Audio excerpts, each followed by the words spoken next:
Hi there guys, it's Tom Voyage here. Check out my new mixer. This just arrived this week, and in this video I'm going to review it. Let's go.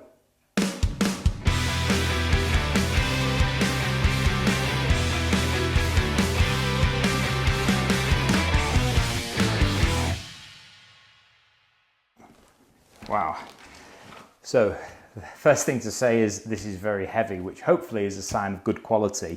But it's here, it's arrived. This is my Famag spiral dome mixer. Let's get it unboxed. So let's start by cutting open this tape on the sides. Okay, so there's quite a bit of polystyrene in here just to protect it. So I'll remove these bits first. Actually, I think this is going to be easier if I put the box on the floor and lift it out onto the table. Change of plan, I can't lift it out, so I need to put it back on the table. Okay. So get that piece out the way. So here it is. This is the Famag IM-5S. That means it's a 5 kilogram dough mixer. So I got it in the white color. I quite like the classic look. So we'll remove the rest of this packaging and we'll take a closer look. Okay, so out the box now. And here it is. It's actually a little bit bigger than I expected from the pictures and everything. But yeah, as we mentioned before, this is the IM-5S from Famag. It's designed to be a 5 kilogram dough mixer. That's a mixture of kind of 3 kilograms of flour and 2 liters of water. And yeah, here it is. So I'll give you a bit of a walk around and tell you some of the features. So here you can see on the side, we've got the on and off switch here. We've got a 10-speed dial for the different speeds on the side here. These are some wing nuts to be able to lift the head. I'll show you that in a minute.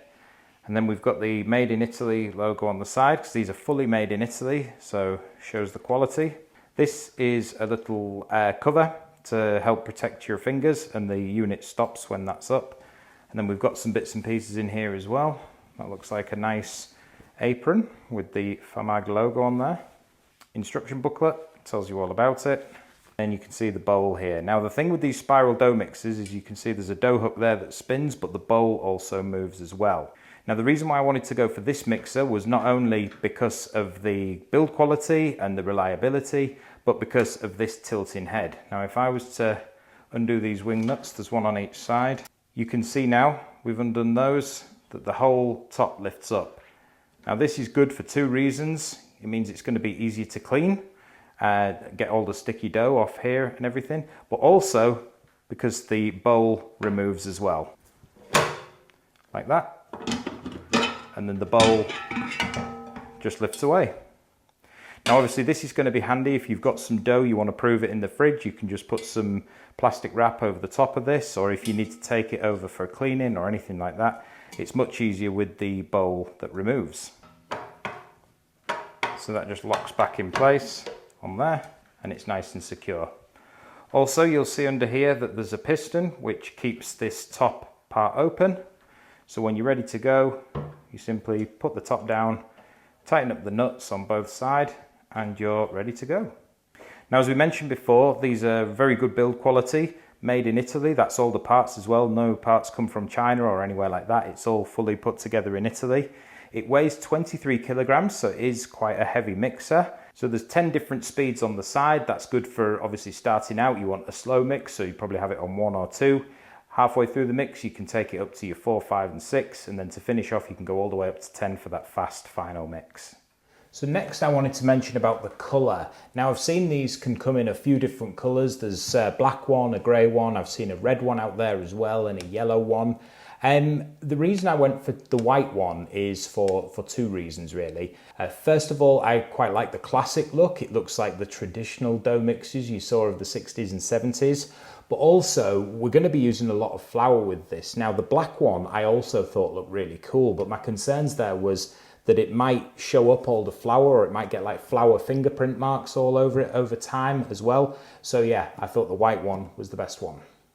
So let's take a look at some of the dimensions of this mixer. Now this is one of the smaller mixers that Famag do, the 5 kilogram one. They go right up to about a 50 kilogram one, obviously for commercial dough making, but this is ideal for the kind of serious home baker. Now the depth of it is about 47 centimeters.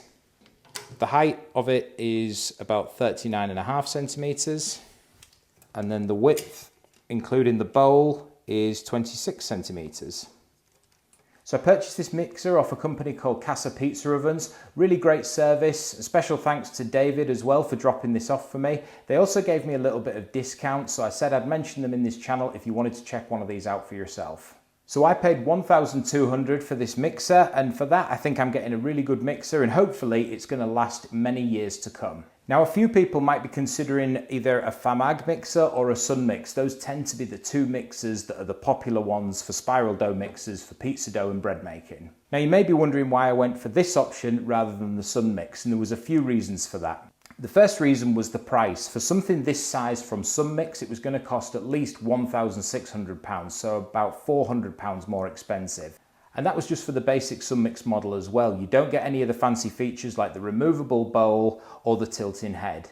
Now, I had some concerns that that might make it more difficult to clean and more awkward when you're trying to remove your dough from the bowl. Now, that's not to say there's anything wrong with Sunmix. I'm sure they're great mixers, and if you've got one, I'm sure you're very happy. However, I did do a lot of research on this, but I found the features on the Famag were the ones that fit me best.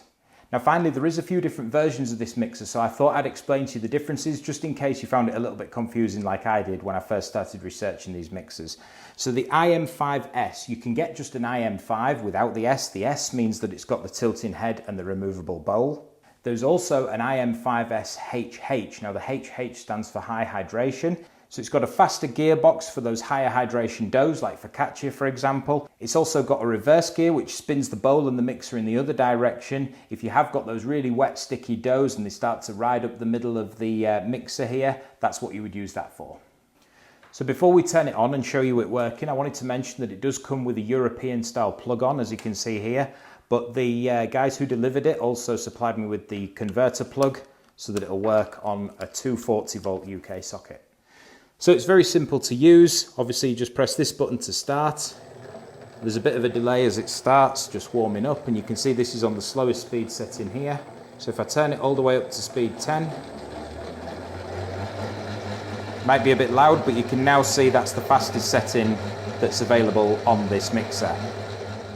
So if we turn it back to the slow speed, you'll see that with this cover here, this metal cage, if you lift that up, it automatically stops. There's a safety feature there. And if you put it back down, you have to press the button again to make it start. It also won't run if the top tilt head is lifted up as well. Now, there's a couple of reasons that I made the choice to get this larger dough mixer. Now, the first reason is this is what we were using before. This is my wife's mixer, and although KitchenAid are great for your baking and the occasional dough, we found it was working really hard, especially when you're doing those larger quantities of dough. And after about 1 kilogram of dough, it was really starting to struggle, so we needed something that was a bit more robust. The second reason was because of this channel, I find myself making dough at least once a week, usually twice a week. And with this one, obviously you've got that larger capacity of 5 kilograms of dough. That means I can do 6 or 7 dough balls to film a video, but then I've also got a few to freeze as well. So it just means that I've got that larger capacity. I can do larger volumes if we're having a party, for example, 20 people are coming round. I think you can do about 18 dough balls max in this one, your standard 250, 60 gram dough balls. So with this mixer, it just means I can prepare much more dough.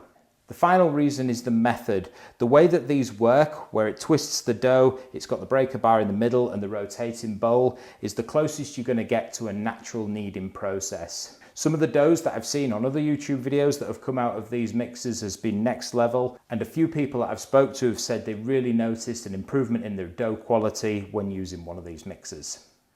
So who is a dough mixer like this for? Well, if you're a serious home baker, you like to bake breads and pizzas every week, then you might consider something like this. Also, if you've got like a pop-up pizza shop, you do local events and things, then something like this is going to massively escalate your dough game.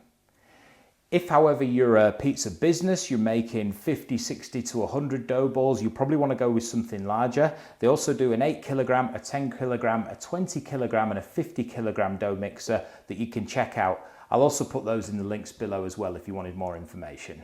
Now, although I've made plenty of pizza dough before, I've never actually used one of these mixers. So if you've got a recipe that you wouldn't mind sharing with me that we could try out in this, please leave that in the comments down below. So as a final summary of this mixer, I think it feels really good quality. It's a full metal construction. It feels really solid. The breaker bar here in the middle is a good thick metal. The mixer bar is really thick as well, and the bowl feels a nice good quality, and when it locks it into place, it all feels very solid and sturdy. So thanks very much for watching this review of the Famag IM-5S mixer. If you'd like to know more, you can hit subscribe. We will be doing some dough recipes in the future, but for now I need to test it out and learn some dough recipes to find the perfect one to share with you guys. Please remember to like and subscribe if you like this video. If you've got any questions, you can leave them down below, and please join us next time for more pizza making videos. See you later. Press the wrong one.